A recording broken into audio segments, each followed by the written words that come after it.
No matter how good you are in the opening or the middle game, if you don't learn the endgame you'll lose majority of your games. I'll teach you everything you need to know in 2 minutes.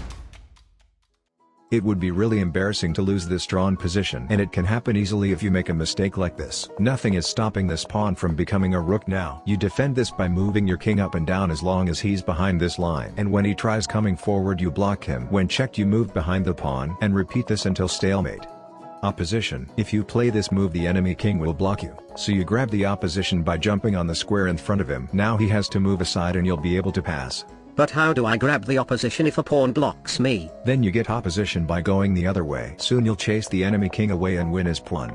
The square rule exists to help you calculate faster. If you're on the move and the enemy king isn't within the square, you'll be able to push your pawn to promotion without it getting captured. Pawn breaks help you create a passed pawn without the king's help. Here's an extreme example. They require a lot of calculation. The best way you can train to notice them in your games is by doing puzzles.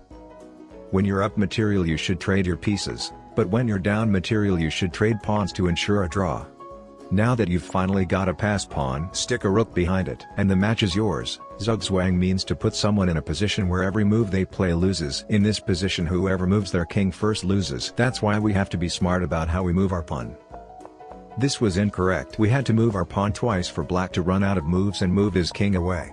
Don't make incorrect exchanges. This position is a draw, but if black decides to trade rooks he's going to lose because white gets opposition and promotes his pawn. Make sure to learn the basic checkmates with the rook or the queen. You shouldn't really be worrying about the complex 2 bishop or bishop and knight checkmates since I've never had those in 10,000 games I've played. And the most important advice I have for you is to simply keep playing. The improvement will come on its own. Or you could watch this video and win before even reaching the endgame.